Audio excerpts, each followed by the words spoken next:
यहाँ से 0.8 इंटू 5 और यहाँ हो जाएगा आपका 20 इंटू 10 इंटू 10।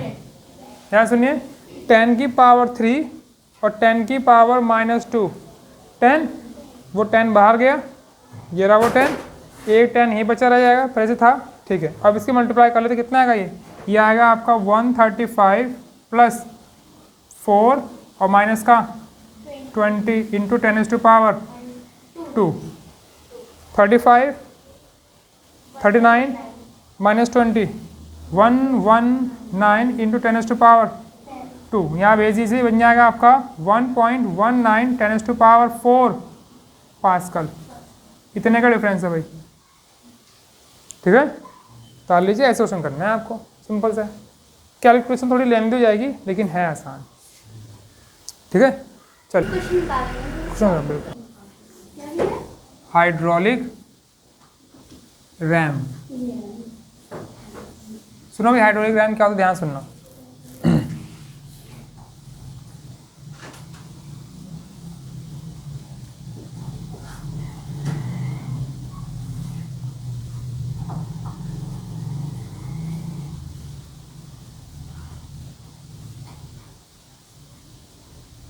रैम जो होता है, तार से ऑन कर दे। जो रैम होता है एक प्रकार का प्लेटफॉर्म होता है, उसे रैम बोलते हैं। ये कंप्यूटर वाला रैम नहीं है, ठीक है। तो ये फिजिक्स का है रैम। ये रैम यहाँ पे एक प्लेटफॉर्म होगा, इस प्लेटफॉर्म को उठाना है हमें, सरफेस कह सकते हो, हाँ, इसे उठाना है। तो उठाने के लिए अब एक तरीका तो ये है कि आप कुछ खींचो किसी चीज़ से, पुश करो ऊपर की तरफ, तो वो करेंगे नहीं हम, क्योंकि मशीन में घुसेगा, उसमें घुसेगा कौन उठाने के लिए से। तो हाइड्रोलिक रैम में क्या होता है कि ना, आप लिक्विड भर देते हो। यहाँ पे आपने एक लिक्विड भर रखा है, तो सुन तो ले भाई। तो होगा क्या कि आपको इसे उठाना है, लेकिन कोई भी इंसान चाहता है कि वो एफर्ट कम लगाए, आउटपुट ज़्यादा आए। तो आप यहाँ पे फोर्स कम लगाओ और आपको फोर्स बहुत ज़्यादा मिल जाए, इसके लिए हाइड्रोलिक रैम को डिज़ाइन किया गया था। और ये बेस्ड है किस पे, ये बेस्ड ऑन पास्कल्स लॉ। ये पास्कल लॉ पे बेस्ड है। कैसे? इसके नीचे भी वही लिक्विड जो इसके नीचे है, सेम फ्लूइड है, यानी जो प्रेशर यहाँ होगा वही प्रेशर यहाँ भी होगा, ठीक है। ये आपका 1 और ये आपका 2, pressure at 1 is equal to pressure at 2। Pascal यही तो कह रहा है, ठीक है। प्रेशर इज इक्वल टू क्या होता है आपका, फोर्स अपॉन एरिया। मान लीजिए आपने जो फोर्स लगाया वो F1 है और जो यहाँ पे एरिया है वो A1 है। जो फोर्स मिल रहा है आपको वो फोर्स F2 है और यहाँ का एरिया A2 है, ठीक है। तो pressure is equal to force upon में area, pressure P2 is equal to force upon area, ठीक है। F1 आप लगा रहे हो और F2 आपको मिल रहा है। देखते हैं F2 क्या मिल रहा है, F1 से कम है या ज़्यादा है। इसे यहाँ भेज दीजिए, तो A2 upon A1 into F1 is equal to F2 है। समझ में आया? अब ध्यान दीजिए, A2 की जो वैल्यू है, A2 एरिया वो बहुत बड़ा है A1 से। ये एरिया इससे बहुत बड़ा है। जब ऊपर वाली वैल्यू बड़ी होगी आपका आंसर 1 से बड़ा आएगा, और F1 से मल्टीप्लाई करोगे तो वो वैल्यू भी F1 से ज़्यादा ही आएगी। अगर A2 A1 से बड़ा है तो इम्प्लाइज दैट F2 भी F1 से बड़ा होगा, यानी आपका जो आउटपुट फोर्स है वो आपको ज़्यादा मिलेगा, ठीक है। आप यहाँ पे कम फोर्स लगाइए, ज़्यादा फोर्स मिलेगा। तो आप क्या कर सकते हो, इवन आप यहाँ से कार तक को आराम से उठा सकते हो। कार जो आजकल लो फ्लोर बसें, जो ग्रीन वाली बसें हैं DTC की, जो उसमें गेट अपने आप बंद हो जाता है, बटन दबाया और गेट बंद, ठीक है, वो भी हाइड्रोलिक प्रेशर पे ही काम करता है। एक बटन दबाना होता है, इलेक्ट्रिक डिवाइस है, वो अपने आप प्रेशर को पुश करेगा और गेट बंद हो जाएगा। दूसरा एग्जाम्पल, जो गलियों में जो ट्रैक्टर आते हैं रेत ले करके, देखते हो नीचे से स्टील से निकलती है और वो पड़ जाता है, धीरे धीरे फिर बंद हो जाता है वो। वो भी आपका हाइड्रोलिक रैम ही है।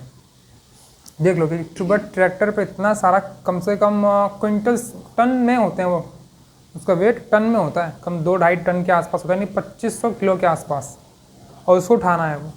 तो एक रॉड निकलती है, ठीक, और वो ट्रैक्टर को टेढ़ा कर देता है, सारा माल गिर जाता है नीचे, फिर धीरे धीरे बंद भी जाता है। उसमें क्या होता है, ध्यान देखना, जब स्टील बाहर निकल रही होती है ना, उस पर ऑयल लगा होता है, सॉकर नहीं, सॉकर की तरह, ठीक है। तो उसमें से एक ऑयल लगा होता है। एक्चुअली में होता ये है कि ये आपका एक सिलेंडर होता है,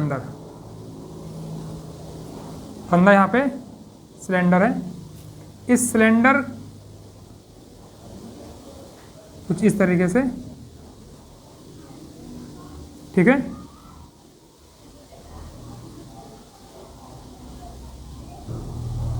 ठीक है भाई। तो होगा क्या कि ये आपका रैम है, ठीक। होगा ये कि जब आप यहाँ से लिक्विड को पुश करोगे, आप लिक्विड को पुश करोगे, तो यहाँ से जो एरिया होता है वो एरिया कम है, जब यहाँ जाएगा तो एरिया बढ़ जाएगा। एरिया जब बढ़ेगा तो आपका फोर्स भी बढ़ेगा, वो फोर्स बढ़ेगा तो ज़्यादा फोर्स से बाहर की तरफ पुश करेगा इसे। जब ये बाहर जाएगा तो ट्रैक्टर अपने आप उल्टा हो जाता है और सारा सामान गिर जाता है, और धीरे धीरे फिर वापस भी अंदर आ जाता है। हाँ, वो लिक्विड ऑयल है, क्योंकि डेंसिटी जितनी ज़्यादा होगी फोर्स उतना ज़्यादा होगा ना, ठीक है। तो डेंसिटी, हाई डेंस लिक्विड भरी जाती है उसके अंदर। बस वाले में लिक्विड होता है, डिपेंड करता है ऑयल कौन सा है।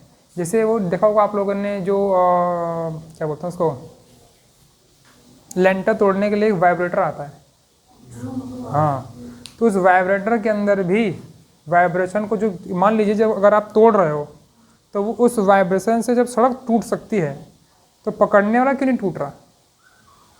जब वो वाइब्रेशन मशीन में है तो मशीन से तो सड़क टूट गई, जिसने पकड़ रखा है वो तो सड़क ज़्यादा मजबूत है नहीं, वो क्यों नहीं टूट रहा? जबकि वो सुबह से लेकर शाम तक चलाता है, वो नहीं टूटा, क्योंकि बीच में जो वाइब्रेटर है, वाइब्रेटर और मशीन के बीच में लिक्विड भरा होता है। वो लिक्विड सारा जो लिक्विड है वो सारा वाइब्रेशन को एब्जॉर्ब कर लेता है। वो डिवाइस जिसने पकड़ रखा है, डिवाइस जिसने पकड़ रखा है उसको तक नहीं पहुंचने देता, आगे पहुंच जाएगा।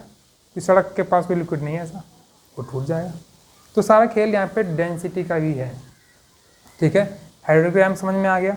इसके अलावा देखते हैं जो आजकल ब्रेक लग रहा है ना, हाइड्रोलिक ब्रेक, डिस्क ब्रेक था पहले, उसमें एक डिस्क होता था। और जैसे साइकिल देखा आप लोगों ने, साइकिल में जो ब्रेक लगाते हैं उसे हिंदी में बोलते हैं क्या, गुटका लगा, गुटका बोलते हैं। वो गुटका गिट्टी जो भी, हाँ, वो रबड़ का होता है, ब्रेक लगाएगा वो चिपक जाता है, ठीक है, वो ख़त्म। वो शू ब्रेक बोलते हैं, शू, इसे शू बोलते हैं, कोई गुटका बोलता है, कोई गिट्टी बोलता है, वो जैसे जो भी है, जो एक्चुअल में शू बोलते हैं उसको। वो चिपक जाता है, साइकिल रुक जाती है। फिर बाद में आया डिस्क ब्रेक, वो सीधी सा होता है जहाँ पर एक्सेल होता है, पहिया घूमता है, वहाँ पे एक छेद वाला डिस्क लगा होता है, और जैसे आप ब्रेक लगाओगे तो उस छेद में घुस जाता है। जैसे ब्रेक लगाओगे वहीं गिर जाओगे आप, साइकिल वहीं रुकेगी, थोड़ा सा भी आगे नहीं जा सकता। वो बहुत खतरनाक ब्रेक होता है वो, क्योंकि अचानक ही साइकिल रुक जाती है। मान लिया अचानक आपकी स्पीड साइकिल से 20 की भी पहुंचा दी आपने, और ब्रेक मारा, अचानक रुकी तो गया फेस बाहर, गिर जाते बंदे। मेरा खुद का मुँह फूट चुका है। तो वो हो गया। अब फिर उसके बाद आया हाइड्रोलिक ब्रेक। कार्स वगैरह में हाइड्रोलिक ब्रेक लगाते हैं। हाइड्रोलिक ब्रेक का भी सेम ही कॉन्सेप्ट है। होता ये है कि मान लीजिए कि आपके पास ये ट्यूब है, इस ट्यूब को आप ब्रेक लगाएंगे, जैसे ये आगे जाएगा, ये आगे क्या होगा कि यहाँ पे आपको कम फोर्स लगाना पड़ेगा, क्योंकि यहाँ पे एरिया कम है।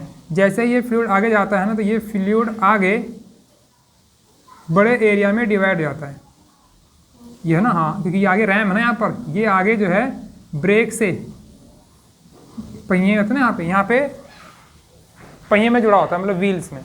आप हल्का से पुश करेंगे, यहाँ पे एरिया कम है, यहाँ पे एरिया ज़्यादा है। जब ज़्यादा यहाँ पे आप हल्का सा फोर्स लगाओगे, जैसे जैसे फोर्स बढ़ाएंगे वैसे वैसे फोर्स यहाँ बढ़ रहा होगा, अचानक नहीं बढ़ जाएगा। जितना फोर्स बढ़ाओगे उतना फोर्स मिलेगा, और वो धीरे धीरे उस फील्ड में चिपक जाएगा, जितना चाहिए उतना ही रुकेगा, ठीक है। तो ये हाइड्रोलिक ब्रेक भी इसी पे प्रिंसिपल पे काम करता है। हाइड्रोलिक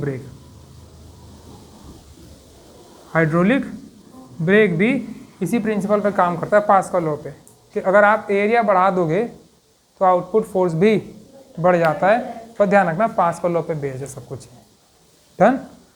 तो लीजिए से एक न्यूमेरिकल कराएंगे। उससे पहले क्या बता दूँ मैं और आपको कि जब आप इसे नीचे पुश करेंगे ना, ये आपको ज़्यादा पुश करना पड़ता है, ये आपको ज़्यादा पुश करना पड़ेगा, लेकिन ये बाहर कम निकलेगा।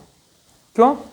क्योंकि जितना वॉल्यूम यहाँ पे नीचे जाएगा वॉल्यूम, उतना ही वॉल्यूम यहाँ पर ऊपर जाएगा। और वॉल्यूम जो है वो कभी भी जितना वॉल्यूम जितना पहले था उतना ही वॉल्यूम बाद में रहता है। वॉल्यूम कभी भी आप चेंज नहीं कर सकते यहाँ पर, ठीक है। तो मान लेते हैं जो पहला वॉल्यूम है, वॉल्यूम फर्स्ट पे और वॉल्यूम सेकंड पे, दोनों पे तो बराबर ही होगा। वॉल्यूम का फॉर्मूला होता है एरिया इनटू हाइट या लेंथ।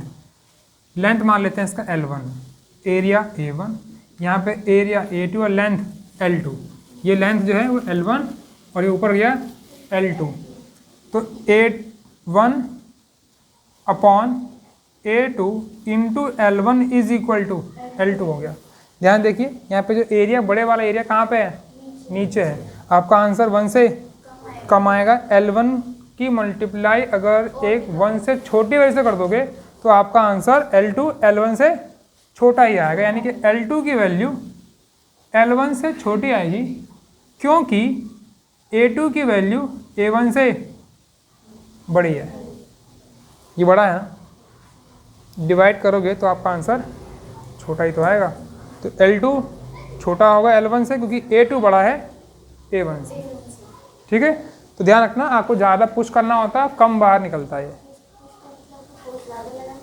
नहीं नहीं नहीं नहीं नहीं, फोर्स उतना ही लगाइए, बस उतना ही लगाते रहिए। बस आप जाके यहाँ बैठ जाइए, फोर्स लगता रहेगा, ये अपने आप बाहर निकलता रहेगा। ठीक है, चलिए बंद कर लीजिए, आगे चलते हैं।